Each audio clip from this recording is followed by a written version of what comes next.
دیکھیے جی، 9 مئی کے بارے میں جو افواج پاکستان کا جو پوائنٹ آف ویو ہے وہ بڑا واضح ہے، غیر مبہم ہے اور مستقل ہے، اور وہ یہ ہے کہ 9 مئی افواج پاکستان کا مقدمہ نہیں، یہ عوام پاکستان کا مقدمہ ہے۔ یہ بات کلیئر ہونی چاہیے ہمیں، اس لیے کیونکہ اگر کوئی جتھا، کوئی مسلح گروہ، کوئی پرتشدد گروہ اس طریقے سے اپنی مرضی اور سوچ اور مسلط کرنا چاہے معاشرے پہ، اور اس طرز عمل کو قانون کے مطابق اور آئین کے مطابق نہ روکا جائے، تو آپ کے ہمارے اس معاشرے کو ہم کس طرف لے کے جائیں گے؟ جہاں تک آپ نے سزاؤں کا ذکر کیا، دیکھیں 2023 میں اعلیٰ عدلیہ کے فیصلے کی روح میں جو عمل تھا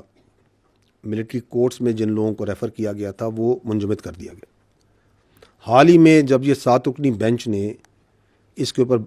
فیصلہ دیا تو اس کی روشنی میں سزائیں سنانے کا عمل اب مکمل کیا جا چکا ہے، اور اس کے اندر مروجہ قانون کے تحت ثبوت اور شواہد کے مطابق اور تمام قانونی تقاضوں کو پورا کر کے وہ تمام لوگ جو 9 مئی کی ہنگامہ آرائی میں ملوث تھے اور جن کو قانون کے مطابق ملٹری کسٹڈی میں ریفر کیا گیا تھا ان کو سزائیں دینے کا عمل مکمل ہو چکا ہے،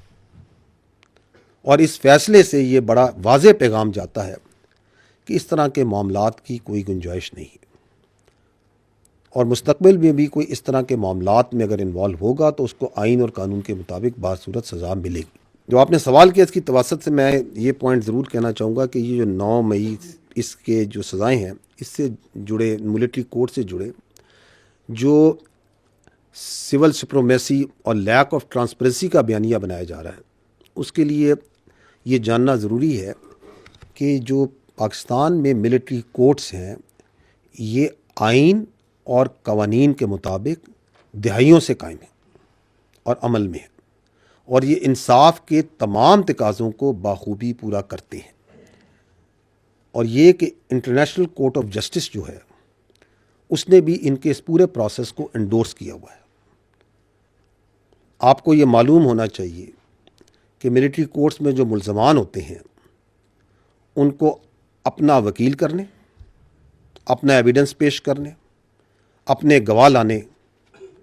کراس ایگزامینیشن کرنے اور دیگر تمام قانونی حقوق مکمل طور پہ حاصل ہوتے ہیں، اور اگر سزا ہو جائے اور وہ مجرم اور تو ان مجرموں کو نہ صرف یہ کہ کورٹ آف اپیل میں چیف آف آرمی سٹاف سے پٹیشن کر سکتے ہیں، ہائی کورٹ میں اپیل اور سپریم کورٹ میں اپیل کا بھی انہیں حق حاصل ہے، اور یہ بھی آپ کے سامنے مسلمہ حقیقت ہے کہ یہ فیصلے بھی قانونی طور پہ صرف اس سے سنائے گئے ہیں جب سپریم کورٹ نے ان کو سنانے کا حکم جاری کیا۔ تو یہ سوال یہ ہے کہ پھر یہ جو بیانیہ ہے یہ بنتا کیوں ہے؟ وہ اس لیے بنتا ہے کہ یہ 9 مئی کے سانحے سے جڑے واقعات ہیں، ان کا جب کوئی قانونی طور پہ اور اخلاقی طور پہ جواز نہیں ہے اور اس کو آپ کسی طریقے سے ڈیفینڈ نہیں کر سکتے، تو پھر ملٹری کورٹس کا جو پروسیس ہے اس پہ ایک پروپیگنڈا بنایا جاتا ہے۔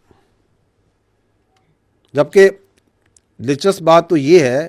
کہ کچھ عرصہ پہلے جو ابھی ناصر اس پہ بات کر رہے ہیں وہ خود ان کورٹس کے بہت بڑے دائی ہوتے تھے۔ اور اگر انٹرسٹنگلی میں آپ کو ایک اور چیز آپ کے توسط سے بتاتا ہوں کہ کچھ عرصہ پہلے تو یہ بیانیہ بنایا جا رہا تھا کہ یہ جو احتجاجی انتشاری ہیں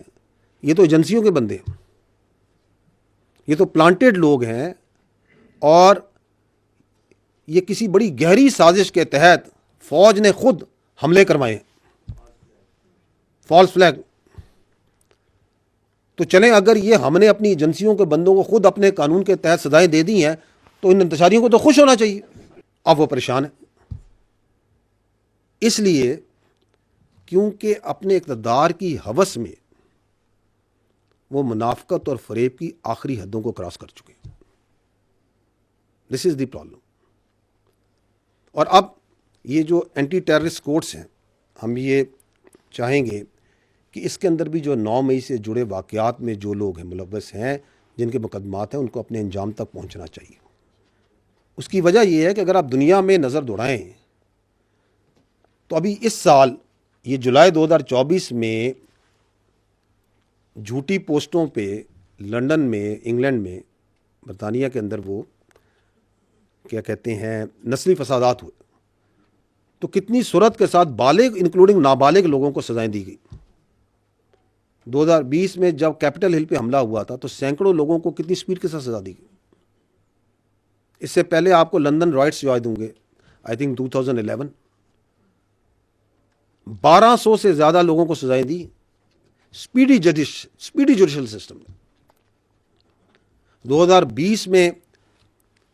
یا نہیں 2023 میں آئی تھنک وہ فرانس کے فسادات ہوئے، 700 سے زیادہ لوگ کورٹس بیٹھے، دنوں میں انہوں نے سزائیں سنائی۔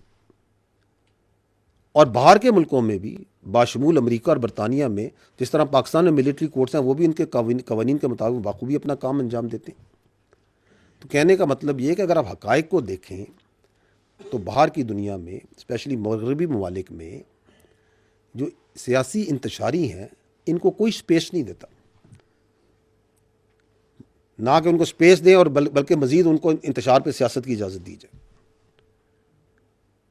اور یہ جو بچے ہیں جو آپ نے بات کی، یہ تو نوجوان بچے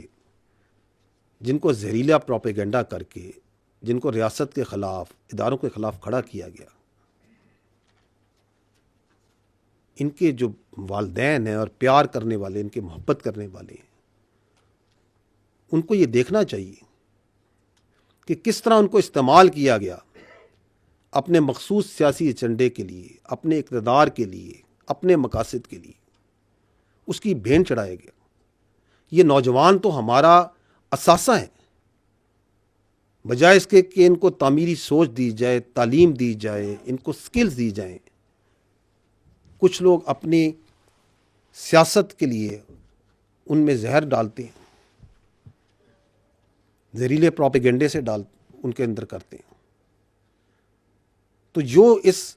بیانیے اور پروپیگنڈے کی بنیاد رکھتے ہیں، اصل ملزم تو وہ ہیں۔ اور اسی لیے انصاف کا سلسلہ اس وقت تک چلے گا جب تک 9 مئی سے جڑے منصوبہ ساز اور اصل گھنونے کرداروں کو آئین اور قانون کے مطابق کیفر کردار تک نہیں پہنچایا جائے گا، کیونکہ پاکستان اور پاکستانی قوم اس جیسے کسی سہانے اور ایسی انتشاری سیاست کی اجازت نہیں دے سکتی۔